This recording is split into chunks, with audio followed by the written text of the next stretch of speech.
What's up, you beautiful people? Just wanted to welcome you guys to Scorpio season and ask y'all how y'all doing. To be very honest, because listen, we've just gotten through a Mercury retrograde in Libra. We've been dealing with some heavy energy lately. Mars and the Sun have been kind of dancing together. The Sun lighting up aggression, drive, willpower, that sort of thing.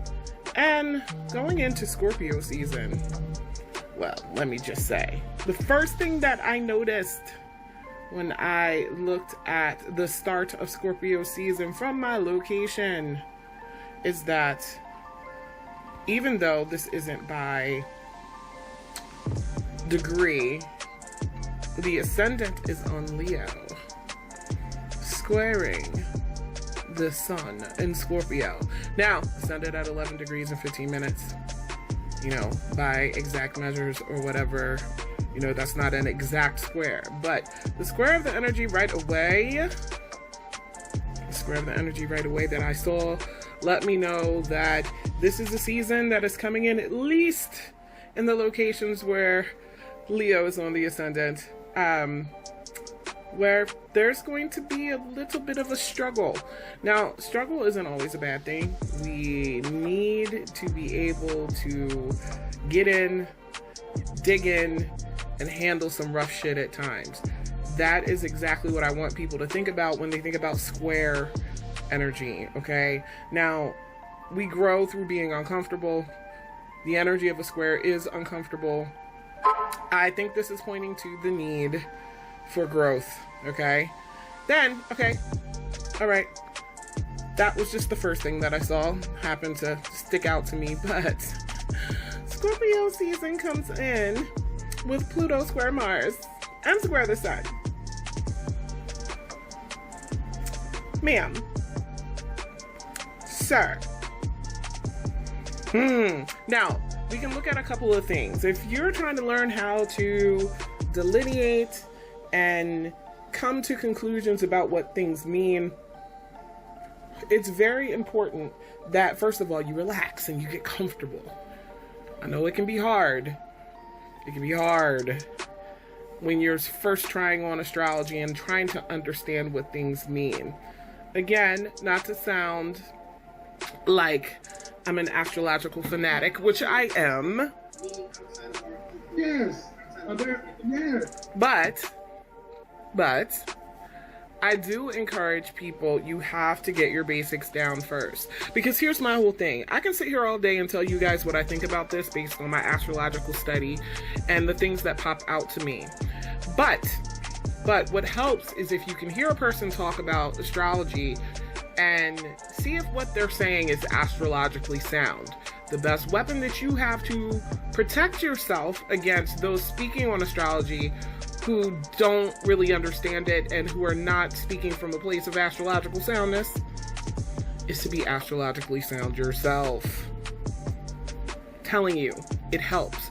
So, not to push anybody back into the kindergarten stage of astrological study, but I'm going to be very honest with you guys about something. If you don't feel comfortable understanding what certain things manifest as or feel like, then it's going to be very, very hard for you to get good at this.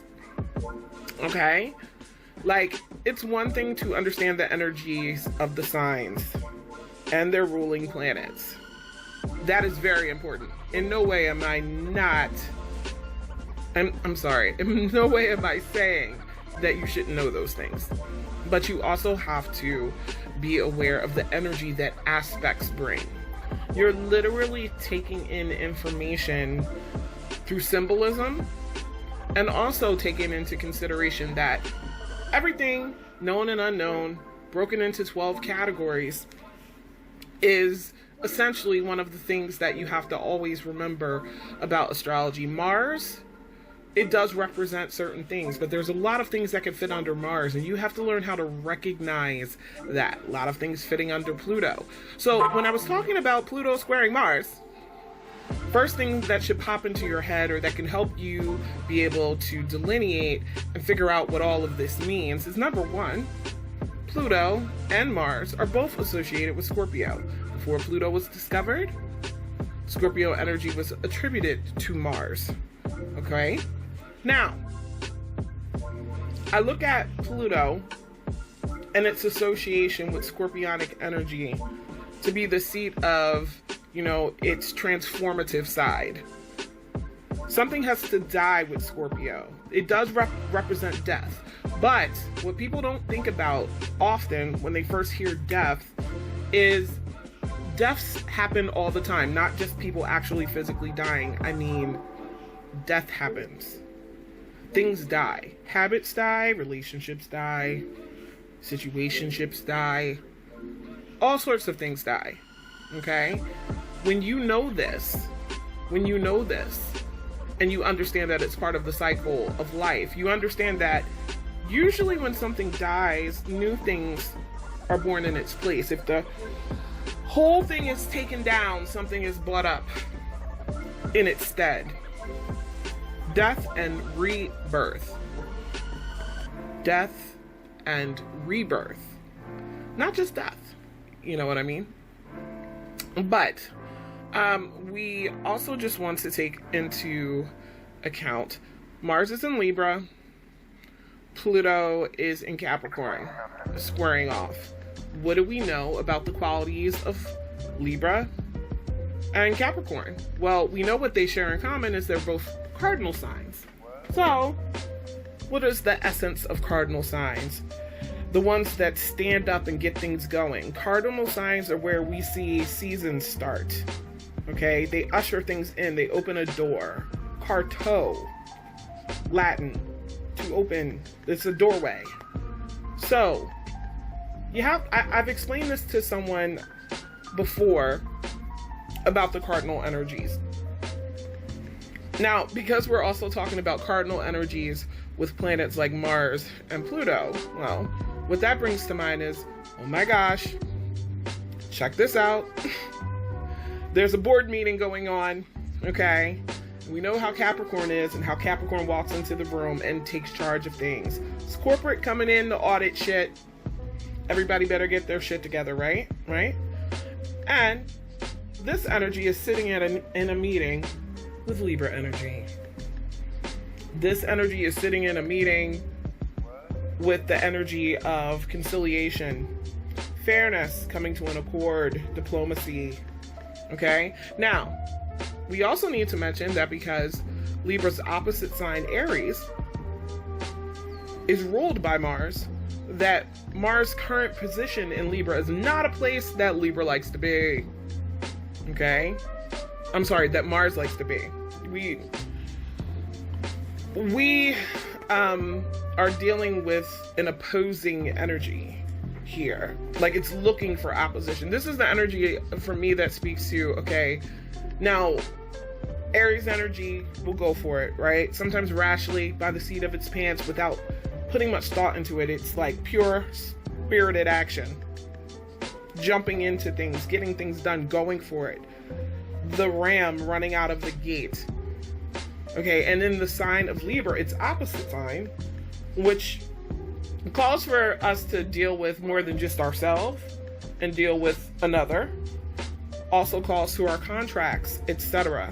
This is the sort of energy where directness can be off the chain. Now, what I mean by that is, okay, Mars, if it was in Aries, yeah, that's true directness. But I always take into account that opposite signs are the same energy, just at different ends of the spectrum. So, Libra energy, while it doesn't necessarily like confrontation, while it doesn't necessarily want to have to even deal with confrontation if it doesn't have to, okay? It's being forced to deal with itself in a way, especially with a square to Pluto. Pluto is going to make the conciliatory nature of Libra feel like, oh God, what am I I'm being forced to have to take action and choose a side, maybe, to walk willingly into a death, because this is the energy that represents not being able to sit on the fence any further. Okay, not being able to just kind of sit there and just go, okay, well, I guess I'll just wait to see what's going to happen. No. Nizal, no. Absolutely not. Won't work. So with knowing this, and knowing that we're coming into the season, I pulled the chart for the season to just basically kind of see how things are going to go. Y'all, we already hear Scorpio getting mad, either hate or people wanting so desperately to identify with it because it seems cool to be so dark. I see this all the time online. All the time, right? We see that, but what do we do with it? What do we do with it? Do we realize where we fit into that? Because here's the thing. If you're comfortable with the darkness, and what I mean by that, let me clarify. Shadow work. Not just being about the lighter part of spirituality, realizing that it's all interwoven and you have to go into your darkness, which, you know, some people are more comfortable with than others, but understanding that, like, are you really trying to identify with Scorpio for real? Because Scorpio wants to get to the heart of the matter, figure out precisely what the fuck is going on under the surface.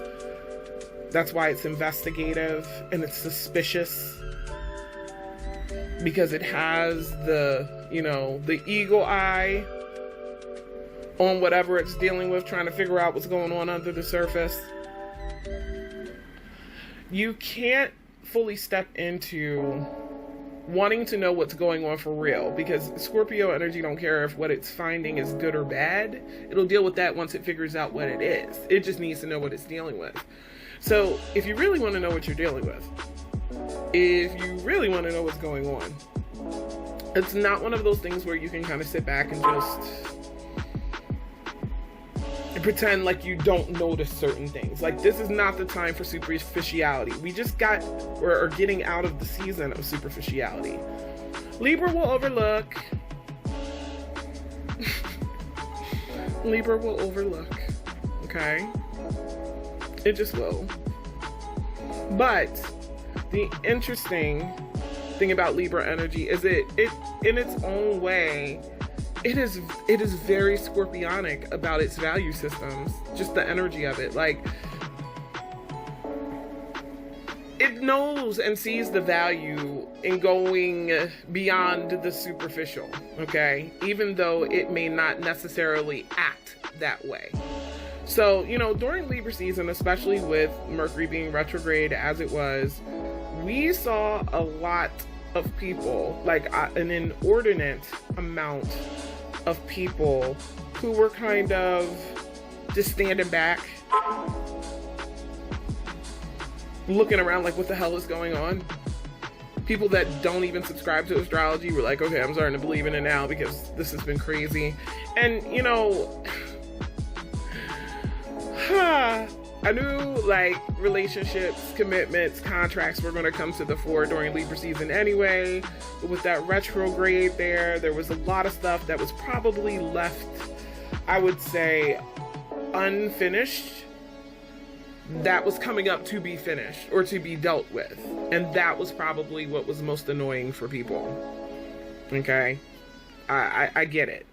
But, you know, you can kind of shrug that off in a way, but the heart of the matter is you got to deal with your shit. So the energy that we're coming into now, Mercury is still in Libra. It's direct though, okay?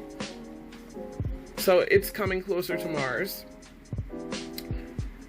There's still this, like, pull to kind of feel like, all right, you might even clearly see what's going on in situations and see under the surface, but still be disinclined to really draw a hard line.